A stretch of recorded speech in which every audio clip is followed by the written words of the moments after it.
juga memberikan kestabilan yang bagus untuk penggunaan di medan off-road. Kendaraan tempur ini bukan kendaraan pengangkut pasukan. Kapasitasnya hanya untuk 3 orang. Panzer Badak dikhususkan untuk mengangkut sistem persenjataan 90 mm. Badak dapat digunakan dalam perang konvensional. Untuk turret atau sistem persenjataan, Panzer Badak memiliki kelebihan yaitu sistem kontrol penembakan dengan akurasi maksimum. Selain itu, Panzer Badak juga dilengkapi dengan sistem komunikasi yang akan mempermudah pengguna di medan perang. PT Pindad mengklaim Panzer Badak lebih unggul dari Panzer Tarantula buatan Korea Selatan. Antara Panzer Badak dan Tarantula sama-sama menggunakan sistem persenjataan atau turret 90 mm cannon. Tetapi Badak punya sisi keunggulan pada manuvernya yang lebih tinggi. Selain itu, harga Panzer Badak pun jauh berada di bawah Panzer Tarantula. Selain Panzer Badak, PT Pindad juga memproduksi senapan serbu atau SS jenis terbaru.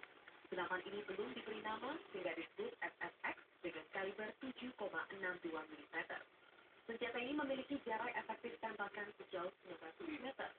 Sebagai perbandingan, seri sebelumnya yaitu SS1 dan SS2 memiliki jarak efektif tembakan sejauh 400 hingga 600 meter.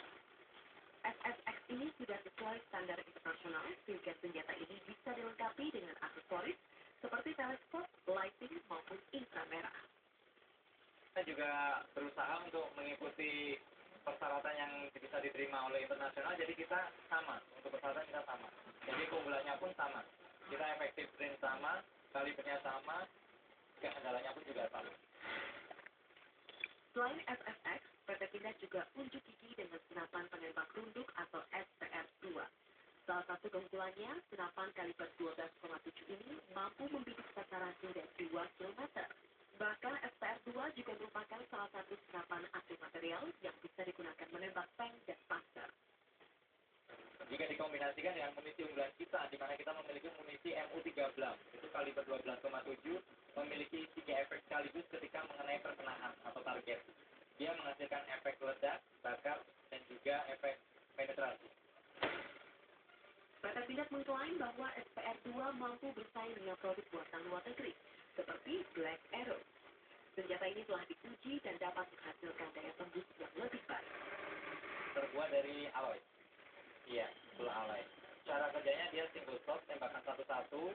Dia dibandingkan dengan produk-produk luar negeri seperti Black Arrow maupun Truvelo, kita pernah uji dan dia mampu menghasilkan daya tembus yang lebih baik dibanding senjata dari luar negeri. Waktu di Turen kita pernah melakukan uji. Turen merupakan salah satu tempat divisi munisi, di mana di sana PT Pindad divisinya untuk memproduksi munisi. Jadi kita uji mulai jarak 500, 1000, 1500 hingga 2000, dan ternyata di jarak 2000 yang mampu menembus batar kebal 10 mili hanya dari kita. Produsen alat pertahanan nasional PT Hyundai juga memiliki produk canggih kapal laut tanpa awak. Bekerja sama dengan perusahaan asal Swedia SAP, PT Hyundai membangun kapal bernama Autonomous Surface Vessel USS Bonefish. Kapal ini dilengkapi dengan rudal RBS-15 MK3 yang berkecepatan subsonik. Rudal ini memiliki hulu ledak HEP seberat 200 kg. Selain itu, kapal ini juga dipersenjatai dengan 6 organ 40 MK4. Tak hanya itu, radar Sea Giraffe 1X3D yang memiliki berat 150 kg terpasang di USS Bonefish ini. Radar ini disebut mampu mereduksi efek lengkung bumi. Diberi nama Bonefish karena menyerupai struktur tulang ikan dengan badan kapal seperti sirip sebagai balance system. Terbuat dari komposit, Bonefish adalah kapal tanpa awak yang hanya perlu dikendalikan dengan remote control.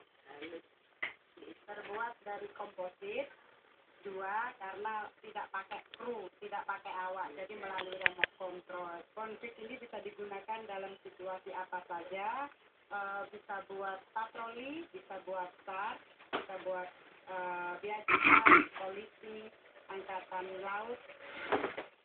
Bonefish bisa digunakan untuk situasi apa saja, khusus di wilayah perairan. Meski bukan termasuk kategori kapal selam, namun Bonefish dapat menembus gelombang air laut.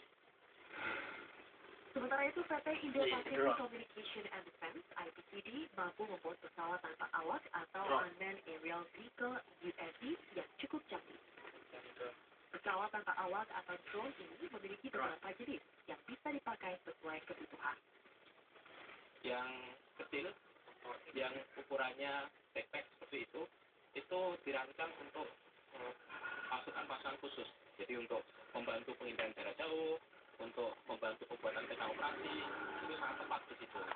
Nah, sementara kalau kita melihat yang drone yang lebih besar ini, itu dirancang untuk kebutuhan yang lebih, misalnya memerlukan kecepatan tinggi, kemudian untuk yang endurance-nya lama, kemudian coverage areanya juga lebih luas. Delta drone ini adalah suatu wahana yang bisa bergerak dengan cepat. Jadi untuk melakukan apa? Nah, sesuai dengan keinginan kita. Misalnya kita ingin melakukan suatu pengintaian dengan cepat, maka kita bisa menggunakan Delta drone ini. Di samping itu, Delta drone ini kita juga bisa menggunakannya untuk keperluan-keperluan, misalnya sasaran tembak dari rudal kendali, ya, seperti itu. Bisa juga kalau kita mau mengembangkan lebih jauh, Delta drone ini bisa digunakan untuk sasaran tembak pesawat tempur kita. Keunggulan drone ini karena dibuat dalam negeri sehingga keberadaannya bisa dilakukan dengan cepat. Mengenai jelajah, drone buatan IPTV juga bisa disesuaikan sesuai kebutuhan. Itu hanya beberapa dari sejumlah alutsista produksi dalam negeri yang cukup canggih. Dengan political will pemerintah yang berkomitmen mendukung pengembangan alutsista dalam negeri, potensi untuk lebih maju jelas sangat besar. Persaulatan khas Metro Highlands akan kami lanjutkan.